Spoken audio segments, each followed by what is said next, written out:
मुंबई की रात में मानसून की बारिश किसी अभिशाप की तरह बरस रही थी, जो सड़क को कीचड़ से भर रही थी। राजपूताना नामक आलीशान रेस्तरां के अंदर की दुनिया अलग थी, जहां क्रिस्टल के झूमर सुनहरी रोशनी बिखेर रहे थे। अमीर लोग रेशमी कपड़ों में सजे गर्म भोजन का आनंद ले रहे थे, जबकि बाहर की हवा कंपा देने वाली ठंडक ला रही थी। 22 वर्षीय अनन्या खिड़की के पास खड़ी होकर उस ठंडी रात को देख रही थी, जहां शहर की गरीबी और बेबसी बारिश के साथ बह रही थी। उसकी थकी हुई आंखों में एक अजीब सी उदासी और खामोशी छिपी थी। अनन्या इस भव्य जगह में केवल एक साधारण वेट्रेस थी, जिसका काम मुस्कुराते हुए इन अमीर ग्राहकों की सेवा करना था। लेकिन उसकी अपनी जिंदगी किसी अंधेरी गुफा जैसी थी, जहां हर दिन संघर्ष और निराशा का सामना करना पड़ता था। धारावी की उस संकरी और बदबूदार गली में उसकी बीमार मां एक टूटे हुए बिस्तर पर खांसते हुए रात गुजार रही थी, और अनन्या को उनकी दवाओं के लिए पैसों की सख्त जरूरत थी। हर प्लेट उठाते समय वह यही सोचती थी कि इस महीने की पगार से वह अपनी मां के लिए कुछ अच्छी और असरदार दवाइयां खरीद सकेगी या नहीं। अचानक उसकी नजर कांच की बड़ी खिड़की के पार सड़क के किनारे बैठे एक बूढ़े आदमी पर पड़ी। वह एक फटे पुराने कंबल में लिपटा हुआ था, जो बारिश के पानी से पूरी तरह भीग चुका था और अब उसे कोई गर्मी नहीं दे रहा था। उस अजनबी की कांपती हुई देह और झुके हुए कंधे किसी गहरी पीड़ा और लाचारी की कहानी बयां कर रहे थे। आते जाते लोग उसे नजरअंदाज कर रहे थे, जैसे वह कोई कचरे का ढेर हो जिसे कोई देखना या छूना नहीं चाहता। अनन्या का दिल उस दृश्य को देखकर एक अजीब सी बेचैनी से भर गया था। वह बूढ़ा आदमी अपने सूखे और कांपते हाथों से कुछ खाने की तलाश में था, लेकिन उसके आसपास केवल कीचड़ और बारिश का पानी था। रेस्तरां की तेज रोशनी कभी कभी उसके झुर्रियों वाले चेहरे पर पड़ती थी, जिससे उसकी गहराई में छुपी निराशा और भी साफ नजर आती थी। उसकी आंखें अंदर की तरफ धंसी हुई थीं, जिनमें न कोई उम्मीद थी और न ही कोई शिकायत। बस एक खामोश इंतजार था कि शायद मौत ही उसे इस कष्ट से मुक्ति दिला दे। अनन्या को उस चेहरे में एक जानी पहचानी सी पीड़ा नजर आई, जिसने उसे भीतर तक झकझोर कर रख दिया। उस बेबस और लाचार चेहरे को देखकर अनन्या को तुरंत अपने दिवंगत पिता की याद आ गई, जो बिल्कुल ऐसे ही दिखते थे। उसके पिता ने भी जीवन भर संघर्ष किया था और अंत में गरीबी तथा बीमारी के कारण बिना किसी इलाज के इस दुनिया से विदा हो गए थे।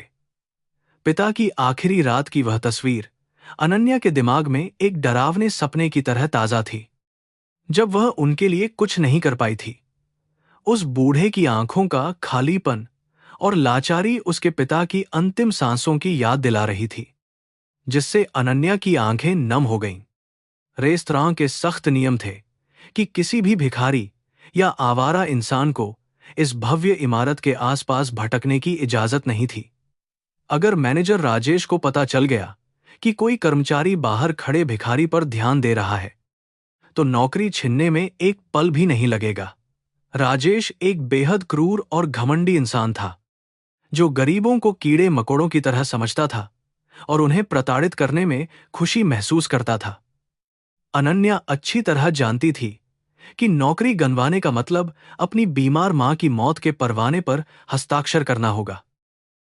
फिर भी वह खुद को रोक नहीं पा रही थी। बारिश और तेज हो गई थी, और अब हवा के झोंके और भी ज्यादा क्रूरता से उस बूढ़े शरीर पर प्रहार कर रहे थे। वह आदमी ठंड के मारे अपने घुटनों को छाती से लगाकर खुद को थोड़ा गर्म रखने की नाकाम कोशिश कर रहा था। बिजली की तेज कड़कड़ाहट ने आसमान को चीर दिया, और उस पल भर की रोशनी में अनन्या ने देखा कि बूढ़ा पूरी तरह से बेहोशी की हालत में पहुंच रहा है। उसे लगा जैसे भगवान खुद उस इंसान के रूप में उसकी परीक्षा ले रहे हैं, और अगर आज उसने आंखें मूंद लीं तो वह इंसानियत खो देगी। उसने अपने आसपास देखा। सभी लोग अपने महंगे खाने और शराब के नशे में डूबे हुए जोर जोर से हंस रहे थे। किसी को भी बाहर मर रहे उस इंसान से कोई मतलब नहीं था। उनके लिए यह सिर्फ एक आम मुंबई की रात थी। अनन्या ने गहरी सांस ली और अपने धर्म को याद किया, जो उसे उसकी मां ने बचपन से सिखाया था कि किसी भूखे को खाना खिलाना सबसे बड़ी पूजा है। उसने फैसला कर लिया कि चाहे जो भी हो जाए, वह इस लाचार पिता समान व्यक्ति को इस भयंकर और जानलेवा बारिश में ऐसे तड़प तड़प कर मरने नहीं देगी। राजपूताना रेस्तरां की दीवारें सोने के रंग से सजी थीं और वहां बजने वाला धीमा संगीत ग्राहकों की थकान मिटाने के लिए था। यहां परोसी जाने वाली एक प्लेट की कीमत इतनी थी कि अनन्या के परिवार का 1 महीने का राशन आ सकता था। खाने की बर्बादी यहां आम बात थी। लोग आधी से ज्यादा प्लेट छोड़कर चले जाते थे और वह खाना सीधे कचरे के डिब्बे में फेंक दिया जाता था। यह व्यवस्था अनन्या को हमेशा परेशान करती थी, खासकर तब जब वह जानती थी कि बाहर सड़क पर कितने ही लोग सिर्फ एक रोटी के लिए भूख से तड़प रहे हैं। अचानक पीछे से किसी के भारी कदमों की आवाज आई और अनन्या की रीढ़ की हड्डी में डर के मारे सिहरन दौड़ गई। यह मैनेजर राजेश था, जिसकी तीखी और शक्की निगाहें हमेशा अपने कर्मचारियों पर किसी शिकारी बाज की तरह टिकी रहती थीं। उसने अपनी महंगी घड़ी की तरफ देखा और कठोर आवाज में अनन्या को किसी वीआईपी टेबल पर शराब परोसने का आदेश दिया। अनन्या ने तुरंत नजरें झुका लीं और बिना कुछ कहे आदेश का पालन करने के लिए मुड़ गई।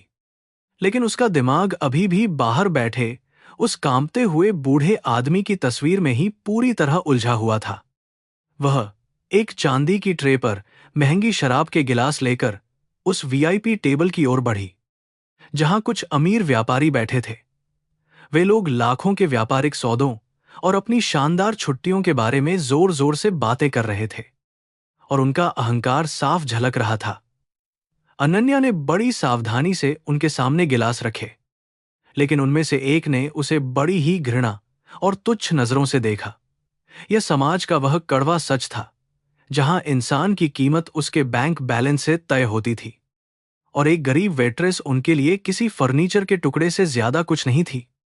शराब परोसने के बाद अनन्या किसी तरह छिपकर वापस उसी खिड़की के पास आ गई, जहां से वह सड़क का नजारा देख सकती थी। उसने देखा कि बूढ़ा आदमी अब जमीन पर गिर चुका था और उसका चेहरा कीचड़ और बहते हुए पानी में सना हुआ था। यह दृश्य देखकर अनन्या की धड़कनें तेज हो गईं।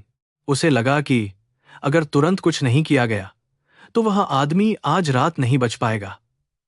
उसका अंतर्मन उसे धिक्कार रहा था कि वह एक सुरक्षित जगह पर खड़ी होकर किसी इंसान को अपने सामने इतनी बेदर्दी से दम तोड़ते हुए आखिर कैसे चुपचाप देख सकती है।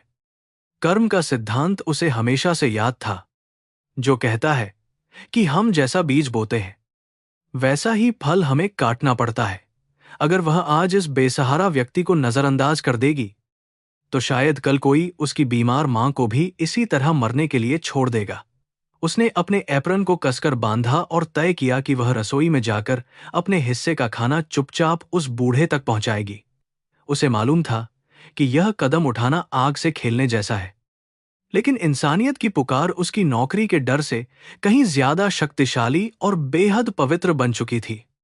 अनन्या दबे पांव रसोई की तरफ बढ़ने लगी, जहां काम की आपाधापी मची हुई थी और हर कोई अपने काम में व्यस्त था। वहां से उठने वाली स्वादिष्ट पकवानों की महक उसके दिमाग पर छा रही थी, लेकिन उसे सिर्फ अपने लिए रखे गए छोटे से टिफिन की तलाश थी। उसने छिपकर अपना टिफिन निकाला, जिसमें कुछ रोटियां और थोड़ी सी सब्जी बची हुई थी, जो उसने रात के खाने के लिए बचाई थी। साथ ही उसने एक साफ कटोरा लिया और उसमें बड़े बर्तन से थोड़ा सा गर्म सूप डाल लिया, ताकि उस बूढ़े शरीर को थोड़ी गर्मी और ताकत मिल सके। वह सूप का कटोरा और अपना टिफिन लेकर पिछले दरवाजे की तरफ मुड़ी, जहां से रेस्तरां का कचरा बाहर निकाला जाता था। बारिश का शोर इतना ज्यादा था कि उसके कदमों की आहट छिप गई और किसी ने भी उसे बाहर जाते हुए नहीं देखा। जैसे ही उसने लोहे का भारी दरवाजा खोला, तेज सर्द हवा का एक झोंका उसके चेहरे से टकराया, जिसने उसे एक पल के लिए पूरी तरह कंपा दिया। लेकिन उसके हाथों में जो गर्म सूप का कटोरा था, उसकी गर्मी ने उसके दिल को हौसला दिया और वह अंधेरी रात में उस बेबस इंसान की तरफ बढ़ चली। रेस्तरां के पिछले दरवाजे से बाहर कदम रखते ही अनन्या को मानसून की भयंकर बारिश ने पूरी तरह से भिगो दिया। सर्द हवाएं किसी नुकीले तीर की तरह उसके शरीर को चीर रही थीं, लेकिन उसके हाथों में सूप का कटोरा सुरक्षित था। कीचड़ और बहते पानी के बीच वह संभलते हुए उस दिशा में बढ़ने लगी जहां उसने उस बूढ़े आदमी को गिरते हुए देखा था। बाहर का अंधेरा रेस्तरां की चकाचौंध से बिल्कुल विपरीत था, जैसे वह स्वर्ग से निकलकर किसी भयानक नरक में आ गई हो, जहां केवल दुख और पीड़ा का ही साम्राज्य फैला हुआ था। सड़क के किनारे वह बूढ़ा इंसान कचरे के ढेर के पास निर्जीव सा पड़ा था और उसके ऊपर बारिश का गंदा पानी लगातार गिर रहा था। उसके फटे हुए कपड़े शरीर से चिपक गए थे और ठंड के कारण उसके होंठ पूरी तरह से नीले पड़ चुके थे। अनन्या ने अपने घुटनों के बल बैठकर उस लाचार व्यक्ति को ध्यान से देखा, जिसकी सांसें बहुत ही धीमी चल रही थीं। उसकी यह हालत देखकर अनन्या का दिल दर्द से भर गया, जैसे किसी ने उसके सीने में कोई भारी पत्थर रख दिया हो और उसे सांस लेने में भी तकलीफ हो रही हो। उसने सूप का कटोरा जमीन पर एक सुरक्षित जगह रखा और अपने छोटे से छाते को खोलकर उस बूढ़े के ऊपर तान दिया। छाते की वजह से बारिश की मार कुछ कम हुई, लेकिन ठंड का असर अभी भी उस कमजोर शरीर पर बहुत गहरा था। अनन्या ने अपने कांपते हाथों से बूढ़े के कंधे को धीरे से हिलाया और उसे पुकारने की कोशिश की, ताकि वह होश में आ सके। उस सुनसान और डरावनी रात में अनन्या की धीमी और मीठी आवाज किसी फरिश्ते की पुकार जैसी लग रही थी, जो उसे मौत के मुंह से वापस बुला रही हो। कई बार पुकारने के बाद उस बूढ़े आदमी ने बड़ी मुश्किल से अपनी भारी पलकें खोलीं और उसकी सूनी आंखें अनन्या के चेहरे पर टिक गईं। उन आंखों में कोई जीवन नहीं था, बल्कि एक ऐसी खामोशी थी जो किसी बहुत बड़े सदमे या लंबी बीमारी के बाद इंसान के अंदर घर कर जाती है। वह कुछ बोलना चाहता था, लेकिन ठंड और कमजोरी के कारण उसके गले से कोई भी स्पष्ट आवाज बाहर नहीं निकल पा रही थी। अनन्या ने उसे हौसला देते हुए कहा कि वह डरे नहीं, क्योंकि वह उसके लिए कुछ गर्म खाने का इंतजाम करके लाई है। अनन्या ने बड़ी सावधानी से उस गर्म सूप के कटोरे को उठाया और चम्मच में थोड़ा सा सूप लेकर उसके कांपते हुए नीले होंठों के करीब ले गई। बूढ़े ने जैसे ही उस गर्म सूप का पहला घूंट भरा, उसके पूरे शरीर में एक हल्की सी सिहरन दौड़ गई और उसकी आंखों में एक अजीब सी चमक आ गई। वह सूप सिर्फ भूख मिटाने का साधन नहीं था, बल्कि वह उस भयानक ठंड में जीवन की एक नई किरण की तरह उसके बेजान शरीर में गर्मी और ऊर्जा का संचार कर रहा था, जिसे वह बहुत लंबे समय से खोज रहा था। उसने धीरे धीरे एक एक चम्मच सूप उस लाचार इंसान को पिलाना शुरू किया और हर घूंट के साथ वह बूढ़ा जीवन की तरफ वापस लौटता हुआ महसूस हो रहा था। बारिश की तेज बूंदें अनन्या के छाते से टकराकर शोर मचा रही थीं, लेकिन उस छोटी सी जगह में एक बहुत ही पवित्र और शांतिपूर्ण माहौल बन गया था। अनन्या को ऐसा लग रहा था जैसे वह किसी मंदिर में बैठकर ईश्वर की पूजा कर रही हो, जहां उसकी भक्ति का प्रसाद सीधे किसी जरूरतमंद आत्मा की भूख और प्यास को हमेशा के लिए शांत करने का एक महान काम कर रहा हो। सूप खत्म होने के बाद अनन्या ने अपना टिफिन खोला, जिसमें उसकी अपनी रात की भूख मिटाने के लिए 2 सूखी रोटियां और थोड़ी सी सब्जी रखी हुई थी। उसने बिना किसी झिझक के रोटी का एक छोटा सा टुकड़ा तोड़ा और उसे सब्जी के साथ मिलाकर बहुत ही प्यार से उस बूढ़े के मुंह में डाल दिया। यह खाना उसके लिए बहुत कीमती था, क्योंकि इसके बिना उसे पूरी रात खाली पेट ही काम करना था और सुबह भी नाश्ते की कोई उम्मीद नहीं थी। लेकिन इस त्याग में उसे जो आत्मिक सुख मिल रहा था, वह किसी भी भोजन से कहीं अधिक था। बूढ़ा आदमी भूखे बच्चे की तरह उस रोटी को चबा रहा था और उसकी आंखों से आंसू छलक कर उसके गालों की झुर्रियों में समाते जा रहे थे। ये आंसू दुख के नहीं थे, बल्कि उस कृतज्ञता के थे जो उसे इतने लंबे समय बाद किसी इंसान से मिली करुणा और स्नेह के कारण महसूस हो रही थी। अनन्या ने अपनी साड़ी के पल्लू से उसके चेहरे पर लगा कीचड़ और आंसू साफ किए, बिल्कुल वैसे ही जैसे एक मां अपने छोटे और लाचार बच्चे का चेहरा बहुत ही प्यार और दुलार के साथ साफ करती है। इस निस्वार्थ सेवा के दौरान अनन्या का मन अतीत की यादों में खो गया, जब उसके बीमार पिता भी इसी तरह खाट पर पड़े हुए दर्द से कराहते थे। उस समय वह बहुत छोटी थी और अपने पिता की मदद करने में पूरी तरह से असमर्थ थी, जिसका पछतावा उसे आज तक अंदर ही अंदर बुरी तरह से खाए जा रहा था। आज इस अनजान बूढ़े की सेवा करके उसे ऐसा लग रहा था जैसे वह अपने पिता के प्रति अपने उस अधूरे कर्तव्य को पूरा कर रही है, और शायद ऊपर बैठा ईश्वर उसकी इस प्रार्थना को जरूर स्वीकार कर रहा होगा। भारतीय संस्कृति में अहिंसा और दया को सबसे बड़ा धर्म माना गया है, और अनन्या का यह कदम उसी महान धर्म का एक बहुत ही खूबसूरत और जीता जागता उदाहरण था। रेस्तरां के अंदर बैठे अमीर लोग शायद हजारों रुपये दान करके समाज में अपना झूठा नाम और सम्मान कमा लेते थे, लेकिन असली पुण्य तो उस अंधेरी सड़क पर कमाया जा रहा था, जहां एक गरीब लड़की अपने खुद के हिस्से का निवाला किसी दूसरे अजनबी की जान बचाने के लिए खुशी खुशी कुर्बान कर रही थी, बिना इस बात की परवाह किए कि इसका नतीजा क्या होगा। जैसे जैसे बूढ़े के शरीर में भोजन पहुंच रहा था, उसकी कांपती हुई देह थोड़ी शांत होने लगी और उसकी आंखों की लाचारी भी काफी हद तक कम हो गई।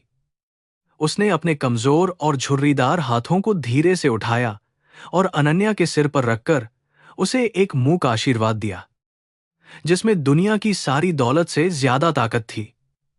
वह स्पर्श इतना पवित्र और शक्तिशाली था कि अनन्या के शरीर की सारी थकान और नौकरी खोने का डर एक ही पल में जैसे छूमंतर हो गया, और उसके मन में एक बहुत ही गहरी शांति और असीम संतोष भर गया।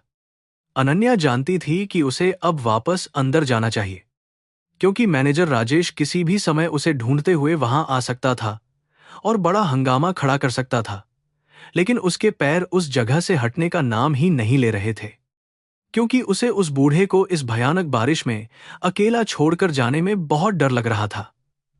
उसने अपने छाते को उस बूढ़े के पास एक सहारे से टिका दिया ताकि वह बारिश से बचा रहे, और उसे वादा किया कि काम खत्म होने के बाद वह फिर से उससे मिलने के लिए बाहर जरूर आएगी। उस बूढ़े ने अपनी नम आंखों से अनन्या को देखा और धीमी आवाज में कुछ बड़बड़ाया, जिसे वह बारिश के तेज शोर के कारण स्पष्ट रूप से सुन नहीं पाई, लेकिन उसे इतना समझ आ गया कि वह इंसान उसे धन्यवाद कह रहा है, और उसकी वह कृतज्ञता अनन्या के लिए दुनिया के किसी भी इनाम से बहुत ज्यादा कीमती थी। उसने बूढ़े को एक पुरानी प्लास्टिक की शीट से अच्छी तरह ढक दिया जो वहां पड़ी थी, ताकि सर्द हवाओं का सीधा प्रहार उसके कमजोर और बीमार शरीर पर बिल्कुल भी न पड़ सके और वह सुरक्षित रहे। जब वह वापस रेस्तरां के पिछले दरवाजे की तरफ मुड़ी, तो उसके मन में अजीब सी भावनाएं उमड़ रही थीं, जिनमें खुशी, डर और एक गहरी उदासी भी शामिल थी। मुंबई जैसे विशाल और निर्दयी शहर में, जहां हर कोई सिर्फ अपने लिए जी रहा था, वहां इंसानियत का यह छोटा सा काम किसी चमत्कार से कम नहीं था। वह सोच रही थी कि क्या समाज कभी इन बेसहारा और गरीब लोगों की पीड़ा को समझ पाएगा, या फिर ये लोग हमेशा यूं ही सड़कों पर कीड़े मकोड़ों की तरह तड़प तड़प कर अपनी दर्दनाक मौत मरने के लिए अभिशप्त रहेंगे। रेस्तरां के अंदर वापस आते ही उसे फिर से उसी झूठी और चमचमाती दुनिया का सामना करना पड़ा, जहां अमीरों के ठहाके और महंगी शराब की बदबू हवा में फैली थी। बाहर की उस भयानक सच्चाई को देखने के बाद अब उसे यह आलीशान जगह किसी खूबसूरत लेकिन दमघोंटू जेल की तरह लगने लगी थी, जहां इंसानियत पूरी तरह मर चुकी थी। वह चुपचाप रसोई में गई और अपने खाली टिफिन को धोकर अपनी जगह पर रख दिया, ताकि किसी को भी उसके इस छोटे से लेकिन खतरनाक रहस्य के बारे में कोई भनक न लग सके। भूख के कारण उसके पेट में दर्द उठने लगा था, क्योंकि सुबह से उसने सिर्फ एक कप चाय ही पी थी और अब रात का भोजन भी वह दान कर चुकी थी। लेकिन उसके चेहरे पर एक अलौकिक मुस्कान थी, जो इस बात का सबूत थी कि आत्मा की भूख मिटने के बाद शरीर की भूख बहुत छोटी और मामूली लगने लगती है। उसने ठंडे पानी के 2 गिलास पीकर अपने खाली पेट को शांत करने की कोशिश की और फिर से अपना एप्रन ठीक करके ग्राहकों की झूठी मुस्कान के साथ सेवा करने के लिए बाहर हॉल में आ गई। हॉल में अभी भी वही चहल पहल थी और मैनेजर राजेश अपनी डायरी में कुछ हिसाब कर रहा था। उसकी नजरें लगातार हर कर्मचारी की हरकतों पर कड़ी नजर रख रही थीं। अनन्या ने कोशिश की कि वह राजेश की नजरों से बची रहे और अपना काम चुपचाप निपटा ले, लेकिन नियति को शायद आज रात कुछ और ही बड़ा खेल खेलना मंजूर था। एक ग्राहक ने जोर से आवाज लगाकर अनन्या को बुलाया और पानी मांगा, जिससे राजेश का ध्यान तुरंत उसकी तरफ चला गया और उसकी भौहें संदेह के कारण गहरी सिकुड़ गईं। राजेश की तीखी और चालाक नजरों ने तुरंत भांप लिया कि अनन्या के कपड़े कुछ ज्यादा ही गीले लग रहे हैं, जो केवल अंदर काम करने से मुमकिन नहीं था। वह धीरे धीरे चलकर उसके पास आया और अपनी कठोर आवाज में पूछा कि वह इतनी देर से कहां गायब थी और उसके ये कपड़े बारिश के पानी से कैसे भीगे हुए हैं। अनन्या का दिल जोर से धड़कने लगा और उसके हाथ कांपने लगे, लेकिन उसने किसी तरह अपनी आवाज को स्थिर रखते हुए झूठ बोला कि वह कचरा बाहर फेंकने गई थी। लेकिन राजेश कोई मूर्ख इंसान नहीं था। वह जानता था कि कचरा फेंकने का काम सफाई कर्मचारियों का है, न कि किसी वेट्रेस का, जो ग्राहकों को खाना परोसती है। उसने अनन्या को घूरते हुए कहा कि वह उसकी चालाकी को अच्छी तरह से समझता है और अगर उसने सच नहीं बताया तो वह अभी इसी वक्त उसे नौकरी से निकाल देगा। यह धमकी सुनकर अनन्या के पैरों तले जमीन खिसक गई, क्योंकि उसे अपनी बीमार मां की वह खांसती हुई सूरत याद आ गई, जिसका इलाज सिर्फ और सिर्फ इस नौकरी पर ही निर्भर था। उसने राजेश से विनती की कि वह उस पर विश्वास करे और उसे माफ कर दे, लेकिन राजेश का दिल किसी कठोर पत्थर की तरह था, जिसमें दया का कोई स्थान नहीं था। उसने अनन्या को धक्का देते हुए कहा कि वह अभी जाकर सीसीटीवी कैमरे की रिकॉर्डिंग चेक करेगा और अगर उसने कुछ भी गलत किया होगा तो वह उसे पुलिस के हवाले कर देगा। डर और घबराहट के कारण अनन्या की आंखों में आंसू आ गए, क्योंकि वह जानती थी कि कैमरे ने उसे सूप और खाना बाहर ले जाते हुए जरूर रिकॉर्ड कर लिया होगा। यह समय उसके लिए बहुत बड़ी परीक्षा का था, जहां एक तरफ उसकी मां की जिंदगी दांव पर लगी थी और दूसरी तरफ वह इंसानियत का महान काम जो उसने अभी किया था। वह अपने मन में ईश्वर से प्रार्थना कर रही थी कि कोई चमत्कार हो जाए और राजेश को सच्चाई का पता न चले, क्योंकि वह अपनी मां को किसी भी कीमत पर खोना नहीं चाहती थी। लेकिन भारत जैसे समाज में गरीबों की किस्मत में चमत्कार बहुत कम होते हैं और उन्हें अपने हर अच्छे काम की भी एक बहुत भारी और दर्दनाक कीमत चुकानी पड़ती है। बाहर बारिश अभी भी उसी भयानक रफ्तार से बरस रही थी, जैसे आसमान भी इस क्रूर दुनिया के अन्याय पर फूट फूट कर रो रहा हो और अपनी नाराजगी जता रहा हो। वह बूढ़ा आदमी शायद अब छाते के नीचे शांति से सो रहा होगा, अनजान कि जिस लड़की ने उसकी जान बचाई है वह खुद अब कितनी बड़ी मुसीबत में फंसने वाली है। अनन्या ने एक गहरी सांस ली और अपने कर्म फल का सामना करने के लिए खुद को मानसिक रूप से तैयार कर लिया, क्योंकि जो होना था वह तो अब होकर ही रहेगा। राजेश के कदमों की आवाज जैसे अनन्या के दिल पर हथौड़े की तरह वार कर रही थी।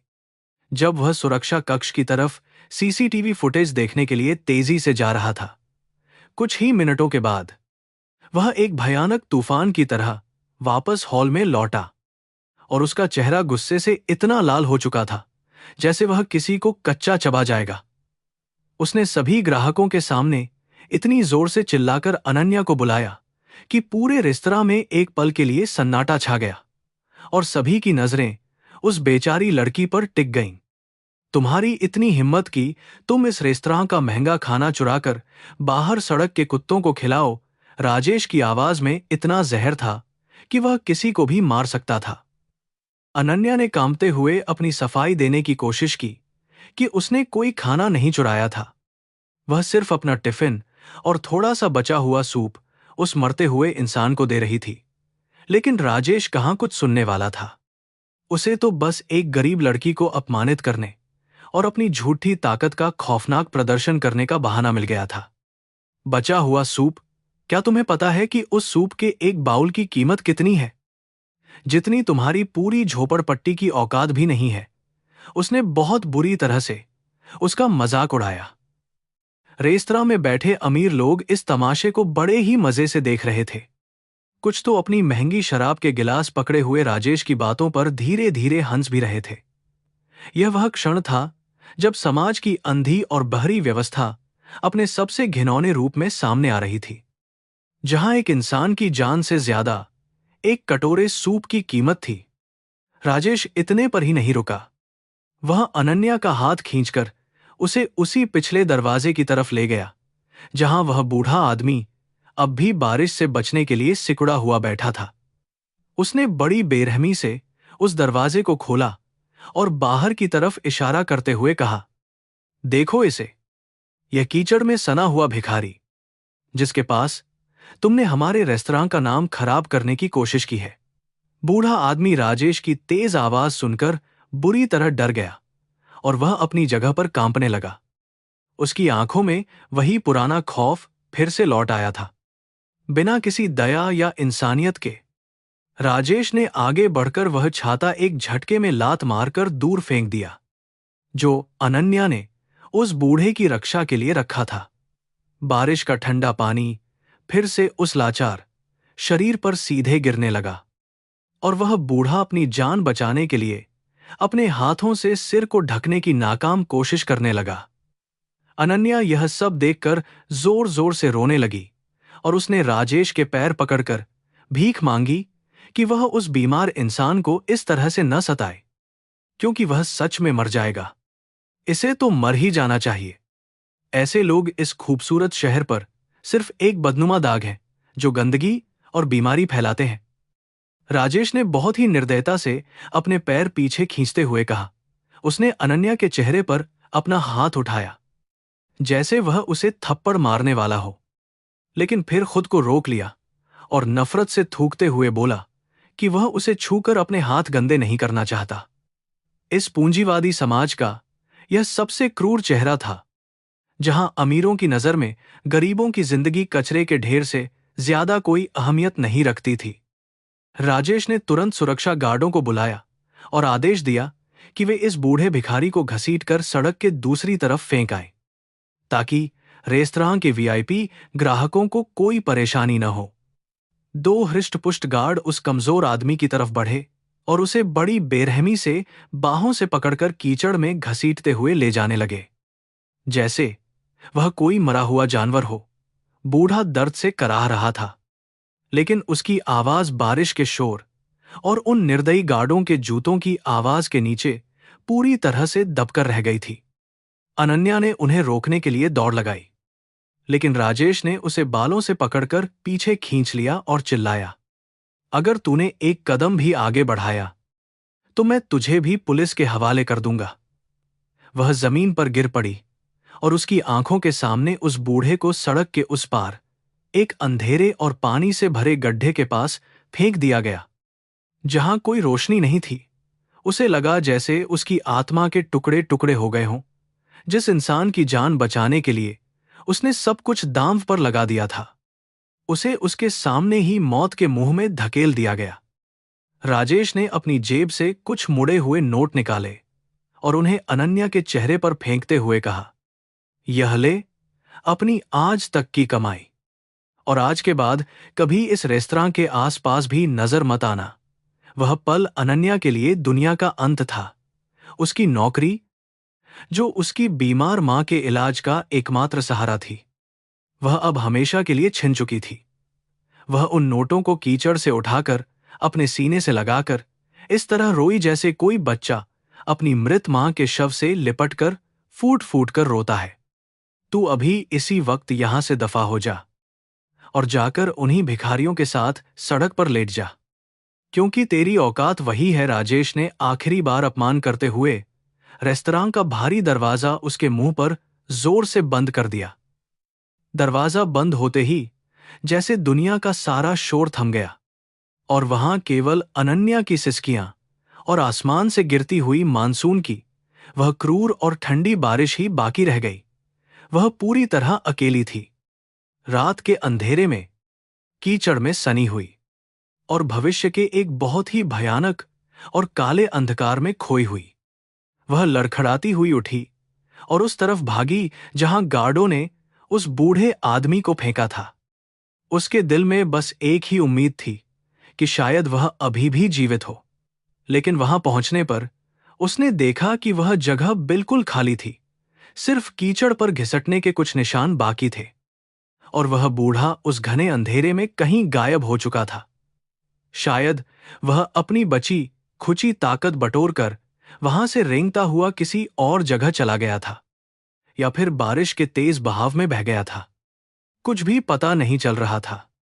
अनन्या उस खाली जगह पर घुटनों के बल बैठ गई और उसने आसमान की तरफ देखकर ईश्वर से सवाल किया कि आखिर उसने ऐसा क्या पाप किया था जिसकी उसे इतनी बड़ी सजा मिल रही है। उसने तो सिर्फ अपने धर्म का पालन किया था, एक भूखे को खाना खिलाया था। फिर क्यों उस भगवान ने उसे और उस बेकसूर बूढ़े को इतनी भयानक पीड़ा और अपमान सहने के लिए छोड़ दिया? यह भारतीय समाज का वह कड़वा सच है जहां अक्सर अच्छाई को कुचल दिया जाता है और बुराई ऊंचे सिंहासनों पर बैठकर ठहाके लगाती है और गरीबों का मजाक उड़ाती है। बहुत देर तक वह उसी कीचड़ में बैठी रही। उसके आंसू बारिश के पानी के साथ मिलकर जमीन में समाते जा रहे थे, जैसे उसकी किस्मत भी उसी कीचड़ में मिल गई हो। उसे समझ नहीं आ रहा था कि वह अब घर जाकर अपनी मां को क्या जवाब देगी। कैसे उसे बताएगी कि अब उनके पास दवा खरीदने या पेट भरने के लिए कोई पैसे नहीं बचे हैं। धारावी की वह झोपड़ी, जो कभी उसे अपना घर लगती थी, अब उसे एक मौत के कुएं की तरह डरा रही थी, जहां जाने का मतलब सिर्फ मौत का इंतजार करना था। लेकिन जीवन रुकता नहीं है और इंसान को हर हाल में आगे बढ़ना ही पड़ता है। यही नियति का सबसे कठोर लेकिन अटल नियम है, जिसे सबको मानना पड़ता है। उसने अपने भीगे हुए कपड़ों को झटकारा, उन भीगे हुए नोटों को अपनी साड़ी के पल्लू में बहुत ही कसकर बांधा और भारी कदमों से अपने घर की तरफ चलने लगी। रात बहुत गहरी हो चुकी थी, सड़कें पूरी तरह से सुनसान थीं और केवल कुछ आवारा कुत्ते कभी कभी भौंककर उस भयानक खामोशी को तोड़ रहे थे जो उसके मन में छाई हुई थी। रास्ते में चलते हुए उसे हर तरफ वही रेस्तरां, वही राजेश का घिनौना चेहरा और उस बूढ़े की वे लाचार आंखें बार बार दिखाई दे रही थीं, जो उसे पागल कर रही थीं। वह खुद को बार बार यह दिलासा दे रही थी कि उसने जो किया वह सही था और अगर उसे दोबारा भी वह मौका मिले तो वह फिर से वही करेगी, चाहे उसकी जान ही क्यों न चली जाए। सत्य और अहिंसा के मार्ग पर चलने वालों को अक्सर कांटों का सामना करना पड़ता है, लेकिन उनके अंदर की वह शांति उनसे कोई भी जालिम इंसान कभी नहीं छीन सकता। इस पूरी घटना ने अनन्या को अंदर से बहुत मजबूत बना दिया था। अब उसे किसी मैनेजर या किसी नौकरी का डर नहीं था, क्योंकि जो सबसे बुरा हो सकता था वह हो चुका था। वह जानती थी कि कल का दिन उसके लिए बहुत मुश्किल होगा। उसे एक नई नौकरी तलाशनी होगी, मां की गालियां सुननी पड़ेंगी, लेकिन वह हार नहीं मानेगी। मुंबई का यह शहर चाहे कितना भी क्रूर क्यों न हो, वह अपने लिए और अपनी मां के लिए जीने का कोई न कोई रास्ता जरूर निकाल लेगी। यही उसका पक्का और अटूट संकल्प था। सड़कों पर पानी घुटनों तक भर चुका था और अनन्या उन अंधेरी गलियों से होकर गुजर रही थी जो धारावी की ओर जाती थी, जहां जीवन हमेशा एक अंतहीन संघर्ष होता है। यह एशिया की सबसे बड़ी झोपड़पट्टी थी, जहां लाखों लोग टीन की छतों और प्लास्टिक के तंबुओं के नीचे अपनी किस्मत को हर दिन कोसते हुए जीते थे। बारिश का पानी गंदे नालों से मिलकर पूरी बस्ती में फैल गया था, जिससे एक अजीब सी सड़ांध हवा में घुल गई थी, जो यहाँ के लोगों की रोजमर्रा की जिंदगी का हिस्सा थी। अपनी छोटी सी झोपड़ी के पास पहुंचते ही अनन्या को अपनी मांग की वह परिचित और दर्द भरी खांसी सुनाई दी, जो उसके दिल को किसी तेज चाकू की तरह चीर देती थी। झोपड़ी की छत कई जगह से टपक रही थी और अंदर का फर्श पूरी तरह से गीला हो चुका था। जहां एक पुरानी और जंग लगी खाट पर उसकी मां लेटी हुई थी, उसने अपनी साड़ी से पानी निचोड़ा और किसी तरह खुद को सामान्य दिखाने की कोशिश करते हुए अंदर कदम रखा। लेकिन उसकी लाल और सूजी हुई आंखें सारी कहानी खुद ही बयां कर रही थीं। मान ने अपनी कमजोर नजरों से उसे देखा और कांपती हुई आवाज में पूछा कि वह इतनी बुरी तरह से क्यों भीग गई है और उसके पास छाता कहाँ गया। अनन्या ने अपनी रुलाई को गले में ही रोकते हुए झूठ बोला कि उसका छाता तेज हवा में उड़ गया और काम की वजह से उसे घर लौटने में ज्यादा देर हो गई। वह नहीं चाहती थी कि उसकी बीमार मां को यह पता चले कि उसने अपनी नौकरी खो दी है, क्योंकि यह सदमा शायद उनकी बची खुची सांसों को भी हमेशा के लिए खत्म कर सकता था। उसने जल्दी से मां के पास जाकर उनकी ठंडी हो रही हथेलियों को अपने हाथों में लिया और उन्हें गर्म करने की कोशिश की, जैसे वह उस बूढ़े के साथ कर रही थी। मां ने उसकी आंखों में छुपे हुए डर को पढ़ लिया था, क्योंकि एक मां का दिल अपने बच्चे के हर अनकहे दर्द को बिना किसी शब्द के समझ जाता है। उन्होंने प्यार से अनन्या के सिर पर हाथ फेरा और कहा कि चाहे कितनी भी बड़ी मुसीबत क्यों ना आ जाए, भगवान हमेशा उन लोगों का साथ देता है जो सच्चाई के रास्ते पर चलते हैं। यह सुनकर अनन्या के सब्र का बांध टूट गया और वह अपनी मां की छाती से लिपटकर फूट फूट कर रोने लगी। उसका सारा दर्द आंसुओं के रूप में बाहर बहने लगा। उसने अपनी मां को सब कुछ सच सच बता दिया। वह बूढ़ा आदमी, वह सूप का कटोरा, राजेश की वह क्रूरता और अंत में उस बेरहम तरीके से अपनी नौकरी का छिन जाना। उसे लगा कि उसकी मां अब उस पर बहुत गुस्सा होगी, उसे कोसेगी कि उसने एक अनजान भिखारी के लिए अपने परिवार की रोटी को क्यों दांव पर लगा दिया और सब कुछ बर्बाद कर दिया। लेकिन इसके विपरीत मां ने उसे और भी कसकर अपने सीने से लगा लिया और उसके बालों को सहलाते हुए कहा कि उसे अपनी बेटी पर बहुत ज्यादा गर्व है। उन्होंने बताया कि हमारे धर्म में यह सिखाया गया है कि जब हम किसी बेसहारा की मदद करते हैं तो हम साक्षात ईश्वर की सेवा कर रहे होते हैं और वह सेवा कभी व्यर्थ नहीं जाती। नौकरी तो कल कोई और मिल जाएगी, लेकिन अगर आज वह उस इंसान को मरने के लिए छोड़ देती तो जीवन भर उस पाप का बोझ उसकी आत्मा को कभी शांति नहीं लेने देता। मां के इन शब्दों ने अनन्या के अंदर चल रहे उस भयंकर तूफान को काफी हद तक शांत कर दिया और उसे लगा कि उसने जो किया वह बिल्कुल सही फैसला था। उसने अपनी साड़ी के पल्लू से वे मुड़े हुए और गीले नोट निकाले जो राजेश ने उसके चेहरे पर फेंके थे और उन्हें बहुत ही सावधानी से सूखने के लिए एक तार पर लटका दिया। ये नोट उनकी अगले कुछ दिनों की जिंदगी तय करने वाले थे। इनसे ही मां की जरूरी दवाइयां आनी थीं और घर का राशन चलना था, इसलिए एक एक पैसा बहुत कीमती था। रात काफी गहरी हो चुकी थी, लेकिन अनन्या की आंखों में नींद का कोई नामो निशान नहीं था।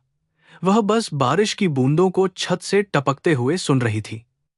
वह सोच रही थी कि वह बूढ़ा आदमी इस वक्त कहाँ होगा। क्या वह उस भयानक बारिश में जीवित बच पाया होगा, या फिर इस निर्दयी दुनिया ने उसे निगल लिया होगा।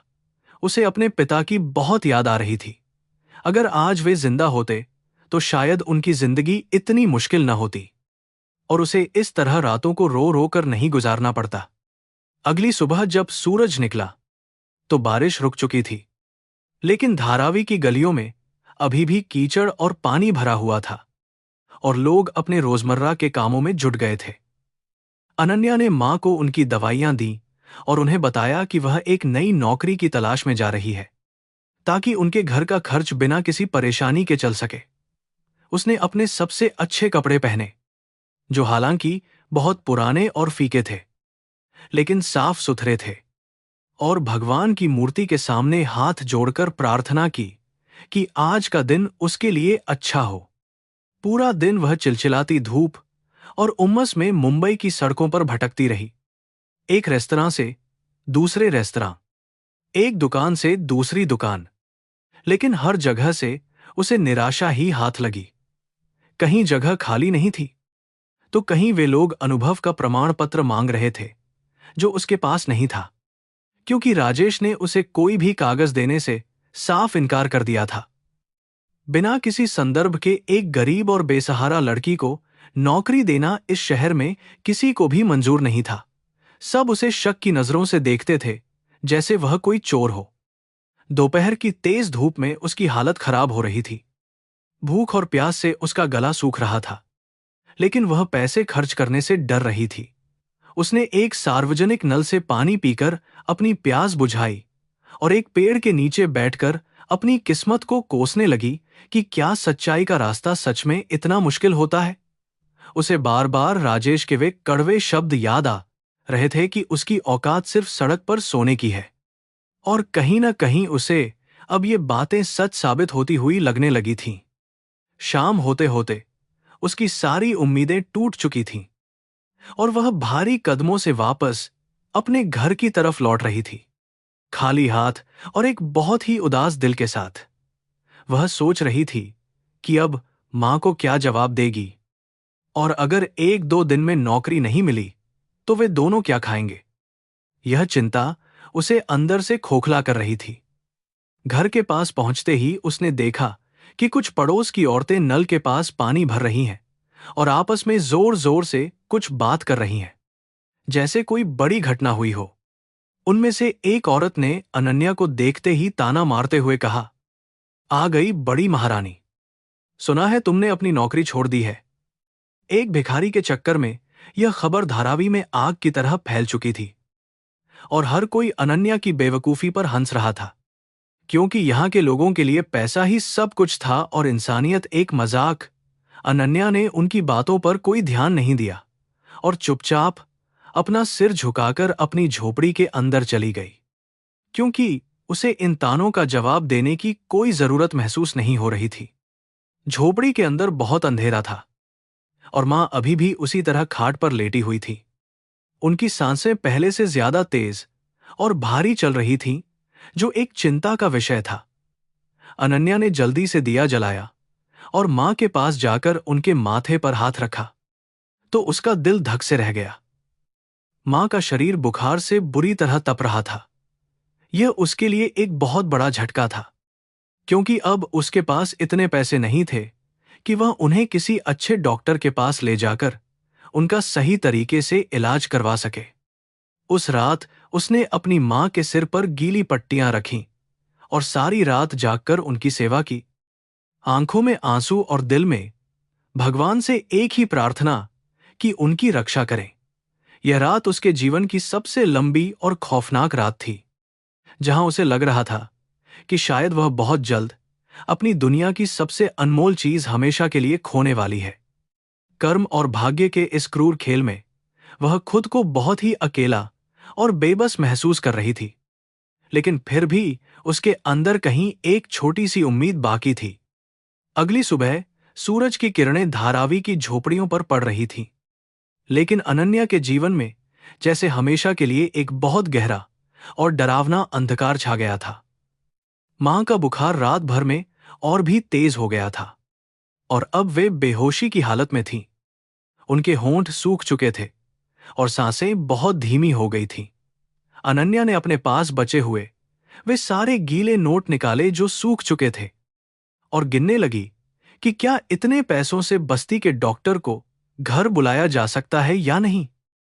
वह घबराई हुई हालत में बस्ती के डॉक्टर के क्लिनिक की तरफ भागी, जो हमेशा पैसों के बिना किसी मरीज को देखने से साफ इनकार कर देता था। यह उसका उसूल था। जब अनन्या ने रोते हुए उसे अपनी मां की हालत के बारे में बताया और अपने सारे पैसे उसके सामने रख दिए, तो डॉक्टर ने उन कुछ रुपयों को बहुत ही हिकारत से देखा। उसने कहा कि इतने कम पैसों में वह कोई इलाज नहीं कर सकता और उसे किसी बड़े सरकारी अस्पताल में जाना चाहिए जहां मुफ्त में इलाज होता है, जो वहां से काफी दूर था।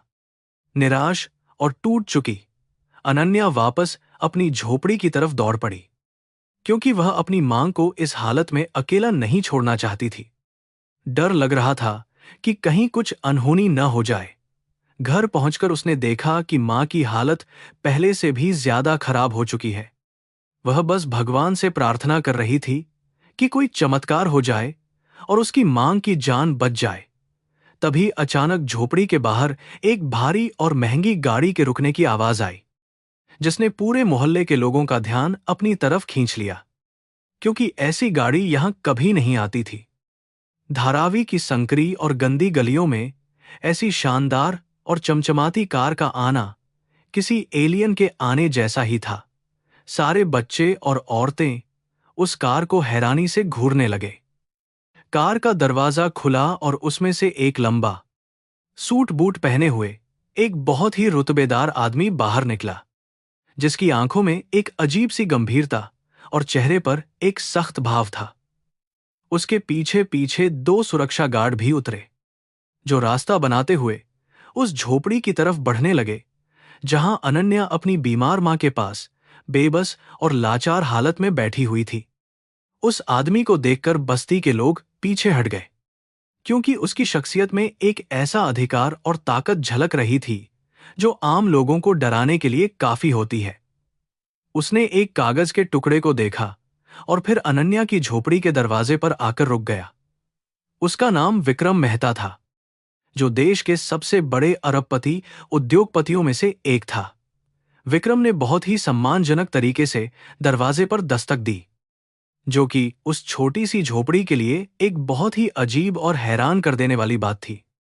अंदर बैठी अनन्या ने जब दरवाजे पर दस्तक सुनी तो वह बुरी तरह चौंक गई। उसे लगा कि शायद रेस्तरां का मैनेजर राजेश पुलिस को लेकर उसे गिरफ्तार करवाने के लिए वहां आ गया है। उसने अपने आंसुओं को पोंछा और डरते डरते दरवाजा खोला, लेकिन सामने पुलिस की बजाय एक बहुत ही अमीर और अजनबी इंसान को खड़े देखकर उसकी हैरानी का कोई ठिकाना ही नहीं रहा। विक्रम ने अपनी नजरें उस छोटी सी झोपड़ी के अंदर दौड़ाईं और फिर उसकी नजर अनन्या के डरे हुए और आंसुओं से भीगे चेहरे पर जाकर पूरी तरह से ठहर गई। क्या तुम अनन्या हो? विक्रम ने अपनी भारी लेकिन बहुत ही शांत आवाज में पूछा, जिसमें किसी भी तरह का कोई घमंड या गुस्सा नहीं था, बल्कि एक अजीब सी कृतज्ञता झलक रही थी। अनन्या ने घबराहट में हां में सिर हिलाया और पीछे हट गई। वह समझ नहीं पा रही थी कि इतना बड़ा आदमी उससे क्या काम चाह सकता है या वह यहां क्यों आया है। तभी विक्रम ने पीछे मुड़कर अपनी गाड़ी की तरफ इशारा किया और वहां से एक और व्यक्ति धीरे धीरे बाहर निकलकर उनकी तरफ बढ़ने लगा, जिसे देखकर अनन्या की आंखें फटी की फटी रह गईं। वह कोई और नहीं बल्कि वही बूढ़ा आदमी था जिसे अनन्या ने कल रात उस भयानक बारिश में सूप पिलाया था और जिसे राजेश ने बहुत ही बेरहमी से कीचड़ में फेंकवा दिया था। लेकिन आज वह बूढ़ा किसी भिखारी की तरह नहीं लग रहा था। उसे नहला धुलाकर बहुत ही महंगे और साफ कपड़े पहनाए गए थे और उसके चेहरे पर अब कोई खौफ या लाचारी नहीं थी। वह सीधे अनन्या की तरफ देख रहा था और उसकी आंखों में वही कृतज्ञता और प्यार था जो कल रात उस अंधेरी सड़क पर अनन्या ने महसूस किया था, जब उसने उसे आशीर्वाद दिया था। अनन्या का दिमाग सुन्न हो गया था। वह कुछ भी समझ नहीं पा रही थी कि यह सब क्या हो रहा है। यह कोई सपना है या कोई बहुत बड़ा जादू जो उसके साथ हो रहा है। वह आदमी जो कल रात एक आवारा भिखारी लग रहा था, आज एक अरबपति के साथ एक महंगी गाड़ी में उसके दरवाजे पर खड़ा था। यह बात किसी के भी गले उतरना बहुत मुश्किल था। विक्रम ने आगे बढ़कर अपनी बात शुरू की और बताया कि वह प्रकाश मेहता है, मेरे पिता और मेहता ग्रुप ऑफ इंडस्ट्रीज के संस्थापक, जो पिछले 2 दिनों से अल्जाइमर की बीमारी के कारण लापता थे। यह सुनते ही अनन्या के पैरों तले से जैसे जमीन ही खिसक गई। जिस इंसान को रेस्तरां का मैनेजर एक गंदा भिखारी समझकर दुत्कार रहा था, वह असल में उस रेस्तरां के मालिक से भी ज्यादा अमीर था। विक्रम की आंखें नम हो गईं, जब उसने बताया कि कैसे वे लोग पूरे शहर में उन्हें पागलों की तरह ढूंढ रहे थे और पुलिस भी उन्हें खोजने में पूरी तरह से नाकाम साबित हो रही थी। अगर कल रात अनन्या ने उन्हें अपने हिस्से का सूप और खाना नहीं खिलाया होता तो वे ठंड और भूख से जरूर मर जाते, क्योंकि उनकी हालत बहुत ही ज्यादा गंभीर हो चुकी थी। मैं उस रेस्तरां के सीसीटीवी फुटेज देखकर सीधा यहां आया हूं। मैंने देखा कि कैसे तुमने अपनी नौकरी की परवाह किए बिना मेरे पिता की जान बचाई और कैसे तुम्हें वहां से निकाल दिया गया। विक्रम की आवाज में अब थोड़ा सा गुस्सा था, जो शायद उस रेस्तरां के मैनेजर राजेश की क्रूरता और बेहरमी को याद करके आ रहा था। उसने अपने गार्ड्स को इशारा किया और वे लोग तुरंत अंदर आकर अनन्या की बीमार मां को बहुत ही सावधानी से उठाने लगे ताकि उन्हें किसी अच्छे अस्पताल में इलाज के लिए ले जाया जा सके। तुम्हारी मां की यह हालत मेरी वजह से हुई है, इसलिए अब उनकी जिम्मेदारी मेरी है। हम उन्हें मुंबई के सबसे अच्छे अस्पताल में ले जा रहे हैं, जहां उनका सबसे बेहतरीन इलाज होगा। विक्रम ने अनन्या के कंधे पर बहुत ही सम्मान के साथ हाथ रखते हुए कहा, और उसकी आंखों में जो सच्चाई थी उसने अनन्या के सारे डरों को एक ही पल में खत्म कर दिया। यह वह चमत्कार था जिसकी प्रार्थना वह रात भर भगवान से कर रही थी, और आज भगवान खुद इस रूप में उसकी मदद करने के लिए उसके दरवाजे पर चलकर आ गए थे। पूरा मोहल्ला यह सब देखकर हैरान था। जो लोग कल तक अनन्या पर एक भिखारी की मदद करने के लिए ताने मार रहे थे और हंस रहे थे, वे आज शर्म से अपनी नजरें झुकाए खड़े थे। प्रकाश मेहता, जो अब पूरी तरह से होश में आ चुके थे, धीरे से चलकर अनन्या के पास आए और उसके सिर पर हाथ रखकर उसे फिर से वही आशीर्वाद दिया जो कल रात दिया था। उन्होंने कहा कि असली दौलत इंसानियत में होती है, बैंक के खातों में नहीं। और अनन्या ने आज साबित कर दिया कि वह इस शहर की सबसे अमीर और सबसे महान इंसान है। सायरन की गूंज के साथ एक शानदार एम्बुलेंस धारावी की उन बदबूदार गलियों में दाखिल हुई, जिसे देखकर बस्ती के सभी लोग पूरी तरह से स्तब्ध रह गए। विक्रम मेहता के प्रशिक्षित कर्मियों ने बहुत ही सावधानी और सम्मान के साथ अनन्या की बीमार मां को स्ट्रेचर पर लिटाया और उन्हें एम्बुलेंस के अंदर सुरक्षित शिफ्ट कर दिया। यह सब एक जादुई सपने जैसा लग रहा था, जहां कल तक इलाज के लिए पैसे नहीं थे और आज सबसे अच्छी मेडिकल सुविधा खुद उनके दरवाजे पर आ गई थी।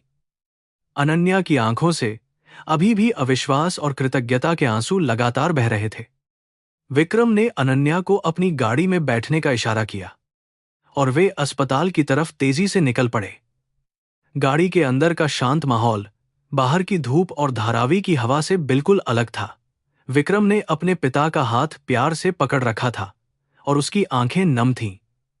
उसने अनन्या की तरफ देखा और भारी आवाज में कहा कि मुंबई में लाखों लोग रोज उस सड़क से गुजरते हैं, लेकिन किसी ने भी उनकी मदद करने की कोशिश नहीं की। सिर्फ तुमने ही अपनी परवाह किए बिना सच्ची इंसानियत का महान फर्ज निभाया है।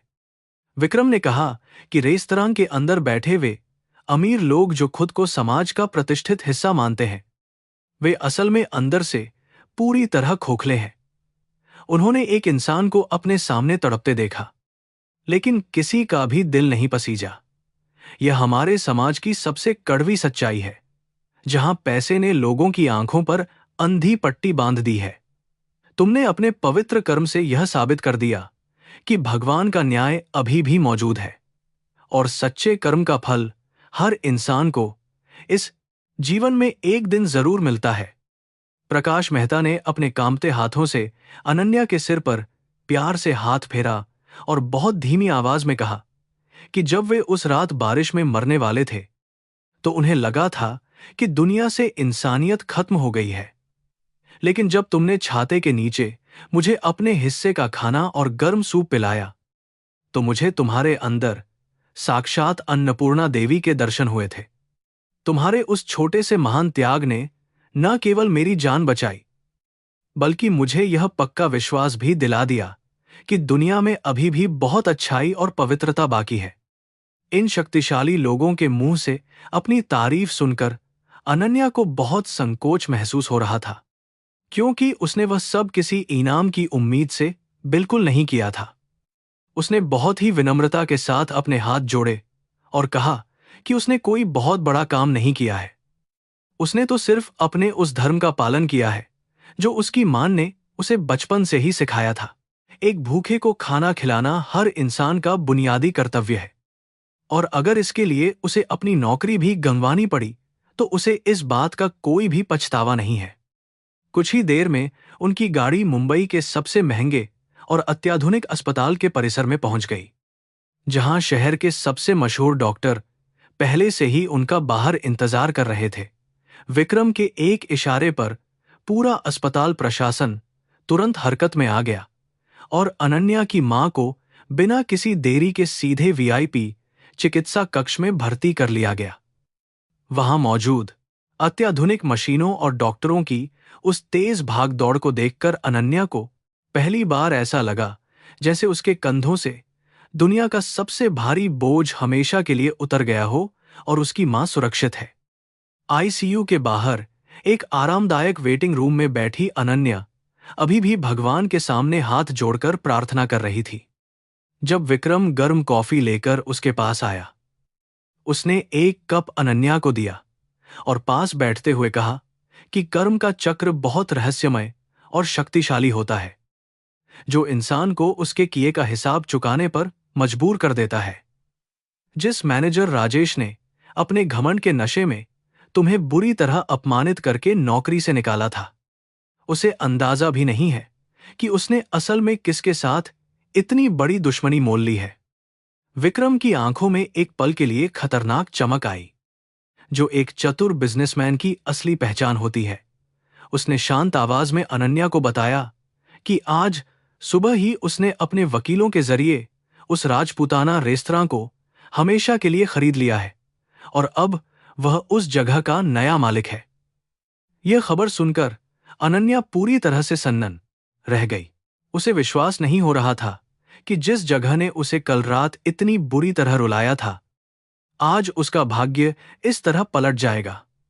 यह सच में कर्म का सबसे तेज और भयानक प्रहार था। विक्रम ने कहा कि जो लोग पैसों के नशे में अंधे होकर गरीबों पर अत्याचार करते हैं, उन्हें सही रास्ता दिखाना बहुत जरूरी होता है। राजेश जैसे लोग समाज के लिए एक बीमारी की तरह हैं, जिन्हें लगता है कि वे किसी की भी जिंदगी को अपने जूतों तले कुचल सकते हैं। आज शाम को राजेश और उस रेस्तरां के बाकी संवेदनहीन कर्मचारियों को यह पता चलेगा कि एक बेसहारा बूढ़े को कीचड़ में फेंकने और ईमानदार लड़की को प्रताड़ित करने की कीमत क्या होती है। भगवान की लाठी में आवाज नहीं होती, लेकिन उसकी चोट हमेशा बहुत गहरी होती है। तभी आईसीयू के दरवाजे खुले और मुख्य डॉक्टर चेहरे पर एक संतोषजनक मुस्कान लेकर बाहर आए, जिसे देखकर अनन्या के दिल की धड़कनें तेज हो गईं। डॉक्टर ने विक्रम और अनन्या को बताया कि उनकी मां की हालत अब पूरी तरह से खतरे से बाहर है और सही समय पर यहां ले आने की वजह से उनकी जान बच गई है। यह सुनते ही अनन्या की आंखों से खुशी के आंसू छलक पड़े और उसने जमीन पर घुटने टेककर भगवान और विक्रम को धन्यवाद दिया। उसके एक निस्वार्थ कर्म ने सच में आज उसकी दुनिया में एक बहुत बड़ा चमत्कार कर दिया था। विक्रम ने तुरंत आगे बढ़कर अनन्या को सहारा देकर उठाया और कहा कि उसे किसी के सामने घुटने टेकने की कोई जरूरत नहीं है, क्योंकि जो इंसान दूसरों की भलाई करता है, उसका कद समाज में सबसे ऊंचा होता है। उसने कहा कि तुम जैसी नेक और मजबूत लड़की इस समाज के लिए एक बड़ी मिसाल हो, जिसने गरीबी और दुख में भी अपने ऊंचे संस्कारों और धर्म को कभी नहीं छोड़ा। नियति ने तुम्हारे साथ पूरी तरह से न्याय किया है और अब तुम्हारे जीवन में केवल खुशियां और सम्मान ही लिखा है, जिसे तुमसे कोई भी ताकत छीन नहीं सकती। अनन्या ने कांच की खिड़की से आईसीयू के अंदर देखा, जहां उसकी मां अब शांति से सो रही थी और उनके चेहरे पर कोई दर्द या तकलीफ नहीं थी। वह महसूस कर रही थी कि गीता में जो लिखा है वह बिल्कुल सत्य है। इंसान को केवल अपने कर्म पर ध्यान देना चाहिए। फल भगवान पर छोड़ देना चाहिए। जब उसने उस रात बूढ़े को खाना खिलाया था, तो उसने कभी नहीं सोचा था कि उसका यह कदम उसकी जिंदगी को इस तरह बदल देगा। आज उसे पूरा विश्वास हो गया था कि सत्य और अहिंसा की जीत हर हाल में हमेशा होती है। विक्रम ने अपनी घड़ी देखी और कहा कि अब समय आ गया है कि हम उस जगह वापस चलें जहां से यह कहानी शुरू हुई थी, क्योंकि कर्म का चक्र तब तक पूरा नहीं होता जब तक अपराधियों को सजा न मिले। उसने अनन्या से कहा कि वह भी उसके साथ आज रात राजपूताना रेस्तरां चलेगी, लेकिन इस बार वह वहां मामूली वेट्रेस बनकर नहीं, बल्कि रेस्तरां के नए मालिक की सम्मानित मेहमान बनकर जाएगी। यह सुनकर अनन्या के मन में एक अजीब सी हलचल मच गई, लेकिन वह अपनी आंखों से भगवान का सच्चा न्याय देखने के लिए पूरी तरह से तैयार थी। शाम का धुंधलका मुंबई पर छाने लगा था और आसमान से एक बार फिर से हल्की बारिश की बूंदें गिरनी शुरू हो गई थी। लेकिन आज यह बारिश अनन्या को डरावनी नहीं लग रही थी। आज यह बारिश उसे ऐसी लग रही थी जैसे वह प्रकृति का आशीर्वाद हो, जो शहर की गंदगी, अन्याय और पापों को धोकर सब कुछ साफ करने के लिए बरस रहा हो। उसने अस्पताल के कपड़ों से बदलकर विक्रम द्वारा मंगवाए गए बहुत सुंदर और शालीन भारतीय कपड़े पहने, जो उसकी सादगी और महान गरिमा को एक नए रूप में और भी ज्यादा निखार कर बढ़ा रहे थे। जब वह विक्रम के साथ गाड़ी में बैठकर राजपूताना रेस्तरां की तरफ वापस जा रही थी, तो उसके मन में पुरानी यादें फिल्म की तरह चलने लगीं कि कैसे उसे वहां जलील किया गया था। लेकिन आज उसके अंदर कोई खौफ या घबराहट नहीं थी।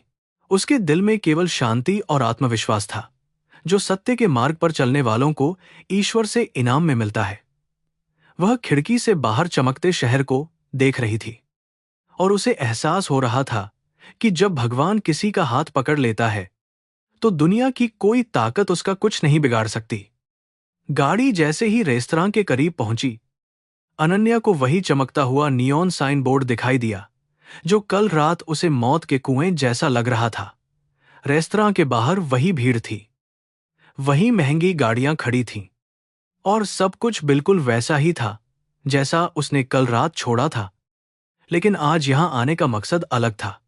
विक्रम ने अपनी गाड़ी को सीधे मुख्य द्वार के सामने ले जाकर रोका, और वहां खड़े सुरक्षा गार्डों ने तुरंत आगे बढ़कर एक वीआईपी मेहमान की तरह गाड़ी का दरवाजा खोला, बिल्कुल अनजान कि अंदर असल में कौन इंसान बैठा है।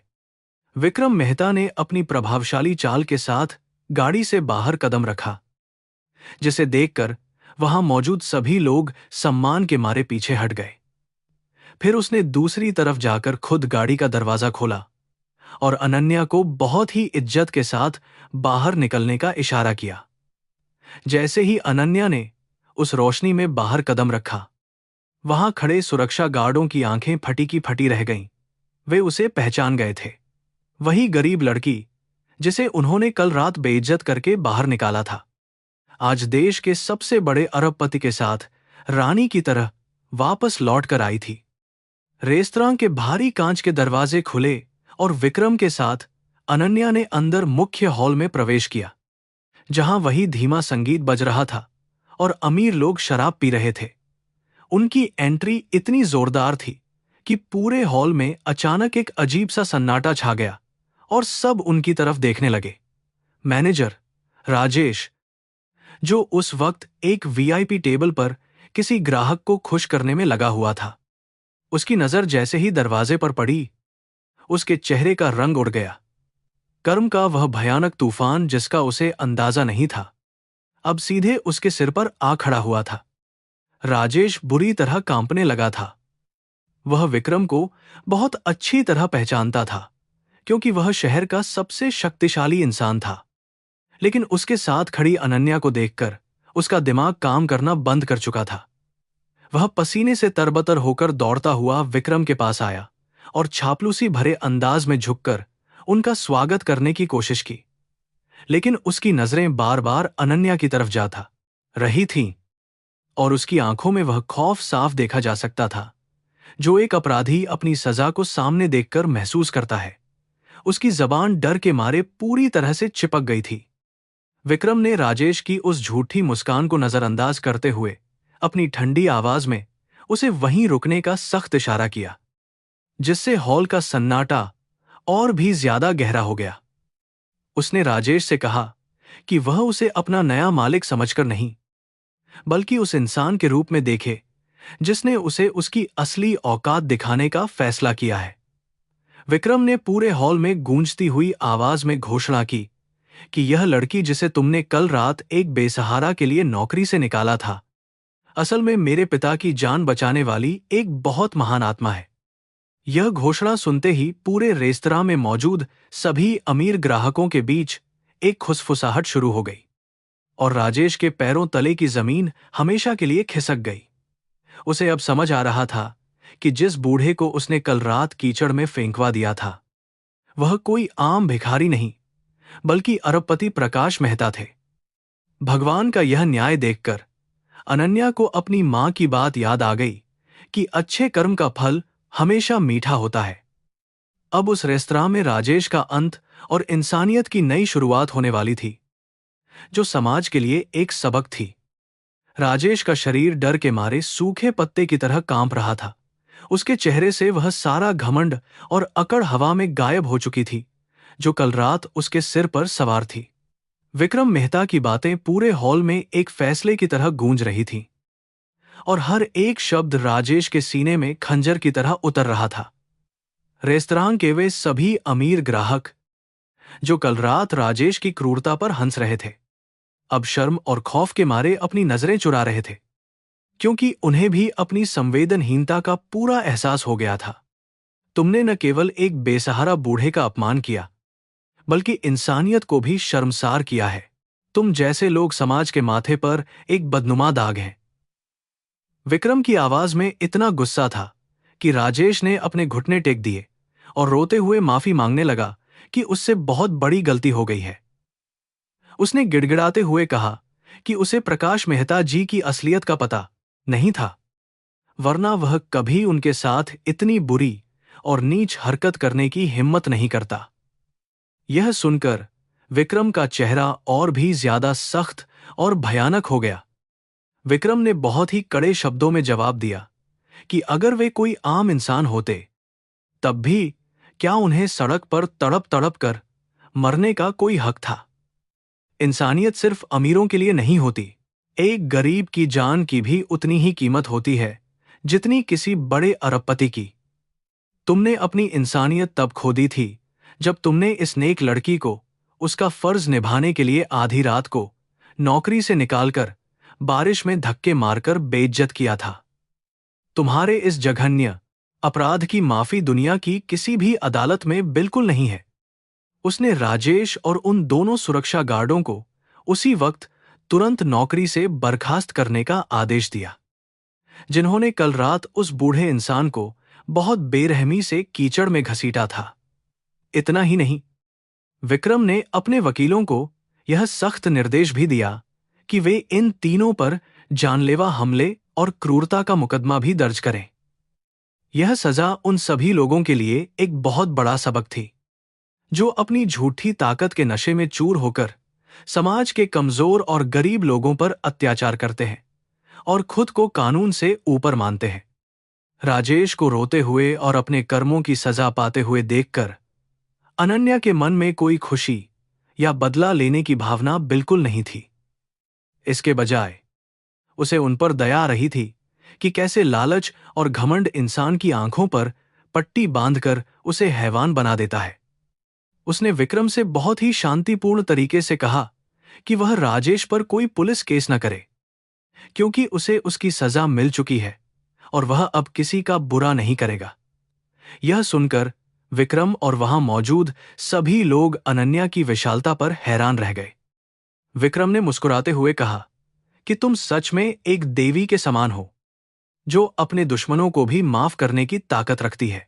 लेकिन समाज की भलाई के लिए अपराधियों को सजा मिलना बहुत जरूरी है। उसने रेस्तरां के बाकी सभी कर्मचारियों को इकट्ठा किया और कहा कि आज से इस जगह के नियम पूरी तरह से बदल जाएंगे। जो खाना यहां हर रात बर्बाद होकर कचरे में फेंका जाता था, अब वह हर शाम शहर के गरीब और बेसहारा लोगों को बहुत ही सम्मान के साथ मुफ्त में बांटा जाएगा। और यह काम कभी नहीं रुकेगा। हॉल में मौजूद लोगों ने तालियां बजानी शुरू कर दी। जो लोग कल रात तक नफरत और घमंड से भरे थे, आज उनके दिलों में भी इंसानियत जाग उठी थी। विक्रम ने अनन्या की तरफ मुड़कर कहा कि इस पूरे रेस्तरां के काम और इस नई शुरुआत की निगरानी करने के लिए उसे एक बहुत ही भरोसेमंद और नेक इंसान की जरूरत है। उसने सबके सामने यह ऐलान किया कि आज से अनन्या इस राजपूताना रेस्तरां की मुख्य प्रबंधक और मेहता चैरिटी ट्रस्ट की निर्देशक होगी, जो पूरे देश में गरीबों की भलाई के लिए काम करेगी। यह सुनकर अनन्या की आंखों से एक बार फिर से खुशी और कृतज्ञता के आंसू छलक पड़े। यह उस चमत्कार से कहीं ज्यादा बड़ा था जिसकी उसने सपने में भी कल्पना की थी। कहाँ वह एक छोटी सी वेट्रेस थी जो अपनी मां की दवा के लिए पाई पाई की मोहताज थी, और कहां आज वह इतने बड़े साम्राज्य की एक महत्वपूर्ण हिस्सा बन गई थी। उसने दोनों हाथ जोड़कर विक्रम और आसमान की तरफ देखते हुए भगवान का शुक्रिया अदा किया। उसका वह एक छोटा सा निस्वार्थ कर्म आज एक बहुत विशाल और फलदार पेड़ बन गया था।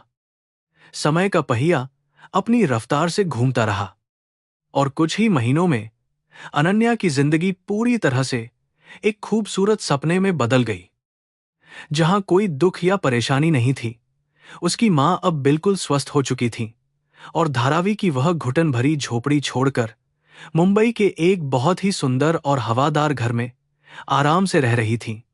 राजपूताना रेस्तरां अब सिर्फ अमीरों का अड्डा नहीं रह गया था, बल्कि वह हर गरीब और जरूरतमंद के लिए एक बहुत बड़ा सहारा बन गया था, जहां कोई भी रात को भूखा नहीं सोता था। अनन्या ने मेहता ट्रस्ट के जरिए धारावी और शहर की दूसरी झुग्गियों में रहने वाले लोगों के लिए मुफ्त अस्पताल और स्कूल खोलने का बहुत ही महान काम शुरू कर दिया था। वह जानती थी कि गरीबी का दर्द कैसा होता है, इसलिए वह हर उस इंसान तक पहुंचना चाहती थी जो लाचार और बेबस है और जिसे मदद की जरूरत है। प्रकाश मेहता भी अक्सर उसके साथ इन कामों में जाते थे। वे अनन्या को अपनी बेटी से भी ज्यादा प्यार और सम्मान देते थे, क्योंकि उसने उन्हें एक नया जीवन दिया था। एक शाम मानसून की वैसी ही बारिश हो रही थी जैसी उस रात हुई थी जब यह पूरी कहानी शुरू हुई थी। लेकिन आज यह बारिश डरावनी नहीं थी।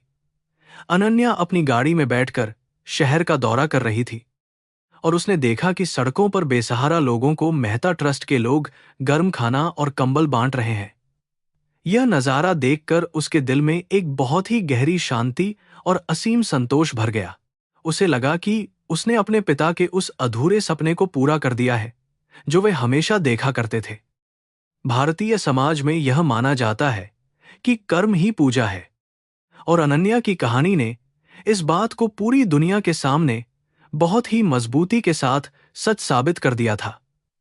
उसने बिना किसी लालच या डर के अपना कर्म किया था, और उसके उस कर्म ने सिर्फ उसका नहीं बल्कि हजारों और लोगों का जीवन भी हमेशा के लिए संवार दिया था। दुनिया कितनी भी क्रूर क्यों न लगे, लेकिन एक सच्चे और दयालु दिल की ताकत हर बुराई और अन्याय पर भारी पड़ती है। यह सत्य अटल है। जैसे ही उसकी गाड़ी रेस्तरां के सामने रुकी, उसने देखा कि बाहर एक बहुत ही सुंदर रोशनी हो रही थी और अंदर लोग खुशी से खाना खा रहे थे। वह अब वहां एक वेट्रेस नहीं थी, बल्कि एक ऐसी मिसाल थी जिसने अंधेरे में भी इंसानियत का वह चिराग जलाए रखा, जिसकी रोशनी ने सब कुछ बदल दिया था। उसने आसमान की तरफ देखकर मुस्कुराते हुए एक लंबी सांस ली। कल की वह दर्दनाक रात अब हमेशा के लिए खत्म हो चुकी थी, और यह उसकी जिंदगी का एक बहुत ही खूबसूरत और सुनहरा नया सवेरा था।